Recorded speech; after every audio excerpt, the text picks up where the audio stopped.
ยาไอ้ยาไอ้ยาเฮ้ยยาไอ้ยาไอ้ยาไอ้ยาเฮ้ยยาไอ้ยาไอ้ยาไอ้ยาโอ้โอ้โอ้โอ้บังคุมคมเหลืองให้พรมเนื้อมันนัดไอ้นายพรมเนื้อมันนัดมหาวิทยาลัยราชภัฏสงขลา มีพันธกิจหนึ่งก็คือทำนุบำรุงศิลปะวัฒนธรรม การที่เราได้รับมอบเรือยาวมาจากอบต.กย.แล้ววันนี้เรา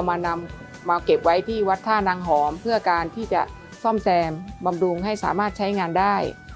ซึ่งการซ่อมแซมบำรุงนี้เราได้รับความอนุเคราะห์จากท่านไพโรจน์รัตนพิรมประธานคณะกรรมการส่งเสริมและทีมคณะกรรมการส่งเสริมทุกท่านที่จะช่วยเหลือเราในการที่จะซ่อมแซมเรือและหลังจากนั้นมหาวิทยาลัยนำโดยท่านดร.บรรจงทองสร้างผอ.สำนักศิลปวัฒนธรรมจะนำไปสืบสานส่งเสริมและต่อยอดในการอนุรักษ์การแข่งเรือยาวให้กับนักศึกษาในลุ่มน้ำทะเลสาบสงขลาสืบไป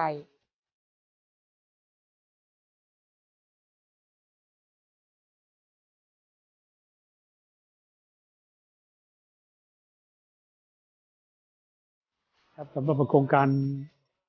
เรียกว่าสร้างเรือนะโครงการสร้างเรือก็เป็นโครงการที่ทางคณะกรรมการส่งเสริมกิจการมหาลัยราชภัฏสงขลาก็มีมติว่าจะเป็นโครงการที่น่าจะสนับสนุนตามคำร้องขอนะอันนี้เป็นความคิดความดีต้องยกให้ท่านดร.บรรจงที่มีความคิดนำบูรณาการท้องถิ่น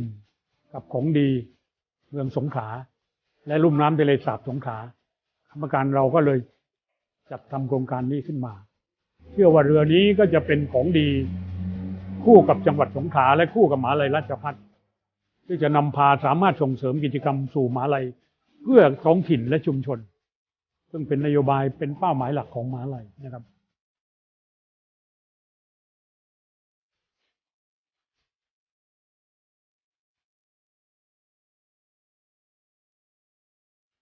วิถีทางเรือนะครับของคนลุ่มทะเลสาบโดยเฉพาะที่ลุ่มทะเลสาบสงขลาซึ่งสืบทอดมายาวนานนะครับคือการแข่งเรือยาวหรือเรือเพรียวทางสถาบันทักษิณการศึกษาได้เห็นเจตนานี้นะครับของราชภัฏสงขลารวมทั้งพี่น้องชาวเกาะยอและชาวสงขลาก็เลยร่วมมือร่วมใจกันนะครับและทุกสิ่งทุกอย่างก็เป็นไปด้วยดีสถาบันทักษิณศึกษากับบรพ.ราชภัฏนั้นเป็นพี่เป็นน้องกันอยู่แล้วนะครับเพราะฉะนั้นไม่ว่าท่านอธิการท่านรองอธิการท่านประธานส่งเสริมแล้วก็